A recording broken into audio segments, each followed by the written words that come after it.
नमस्कार दोस्तों, मेरा नाम है उत्कर्ष मिश्रा और आप सभी लोगों का स्वागत है। आज की इस वीडियो में हम संसाधनों का संरक्षण ये जो टॉपिक है इसको कवर करने वाले हैं और यहाँ पर हम इसी टॉपिक के ऊपर चर्चा करेंगे कि किस तरीके से संसाधनों का संरक्षण किया जा सकता है, क्या प्रॉब्लम्स होती हैं। इसी से रिलेटेड हम इस टॉपिक को डिस्कवर करेंगे अच्छे से। तो चलिए शुरू करते हैं। संसाधन किसी भी तरह के विकास के लिए महत्वपूर्ण भूमिका निभाते हैं। हम सभी को ये पता है जो संसाधन होते हैं वो चाहे कैसा भी विकास हो, उनके विकास के लिए बहुत ही महत्वपूर्ण भूमिका निभाते हैं।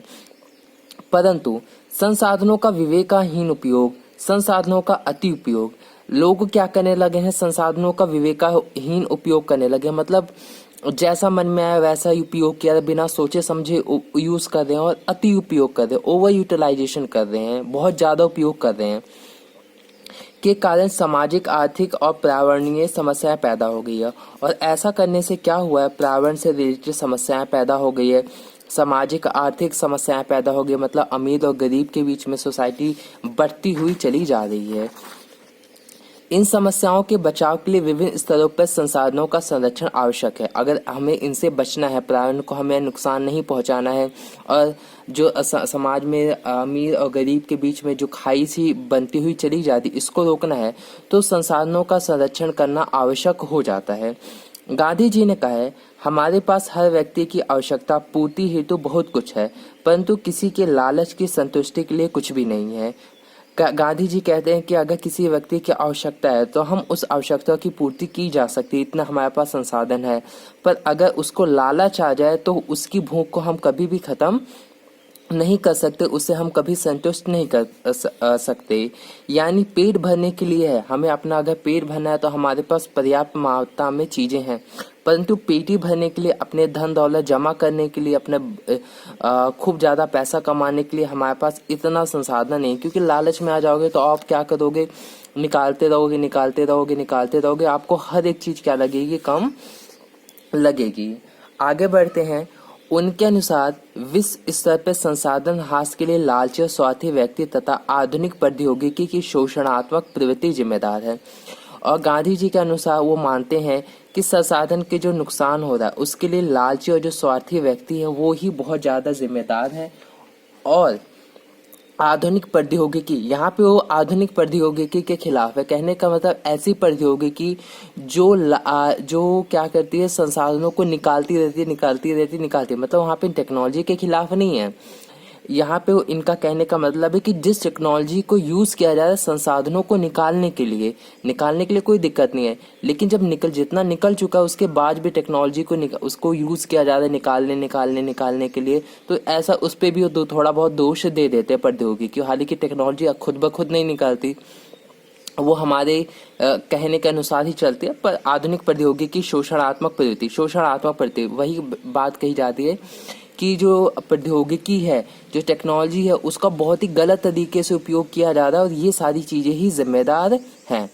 वह अत्यधिक उत्पादन के विरुद्ध थे और उनका मानना था अत्यधिक उत्पादन करना बहुत ही खिलाफ था और इसके स्थान पर अधिक बड़े जन समुदाय द्वारा उत्पादन के वो पक्षधर थे। और वो ये चीज कहते थे कि अत्यधिक उत्पादन करने से कोई फायदा नहीं है, बल्कि अगर बड़े जन समुदाय के लिए आप उत्पादन कर रहे हो तो कोई फर्क नहीं पड़ता, तो ठीक है। लेकिन लोगों की संख्या कम है और आप बहुत सारा जो संसाधन है उसको निकालते जा रहे हो, तो उसके वो बहुत ज्यादा खिलाफ थे। अगर आगे हम बढ़े अंतर्राष्ट्रीय स्तर पर, देखिए अंतर्राष्ट्रीय स्तर पर कई सारे काम किए गए हैं जो कि हमारे जो ये संसाधन है उनको संरक्षण करने के लिए। जैसे अंतर्राष्ट्रीय स्तर पर व्यवस्थित तरीके से संसाधन संरक्षण की वकालत 1968 में क्लब ऑफ रोम ने की। तो 1968 में क्या हुआ, संसाधन संरक्षण को लेकर एक सही तरीके से, सिस्टमैटिक तरीके से इसकी वकालत की क्लब ऑफ रोम ने। कहा कि भाई हमें संसाधनों को संरक्षण करना चाहिए। शुमेसर ने अपनी पुस्तक स्मॉल इज ब्यूटीफुल में इस विषय पर गांधी जी के दर्शन की पुनरावृत्ति की। जो गांधी जी ने कहा था पेट भरने वाला, तो गांधी जी के क्या थॉट्स थे संसाधन संरक्षण को लेकर, उस पे स्मॉल इज ब्यूटीफुल की बुक में लिखा गया था, जो कि शमशूर ने लिखा था, उनकी वो पुस्तक थी। आगे बढ़ते हैं, मतलब बुक्स के थ्रू भी नॉलेज पहुंचाई जा रही है, यहाँ पे हम ये समझ सकते हैं। 1987 में विंड एंड लैंड आयोग रिपोर्ट द्वारा वैश्विक स्तर पर संसाधन संरक्षण में मूलाधार योगदान किया गया, और ब्रिटलैंड आयोग की जो रिपोर्ट थी जो कि 1987 में आई थी, उस रिपोर्ट के तहत भी काफी ज्यादा योगदान किया गया, क्योंकि इस रिपोर्ट के अंदर संसाधन को संरक्षण कैसे किया जा सकता है इसके बारे में बहुत ही सही तरीके से बताया गया था।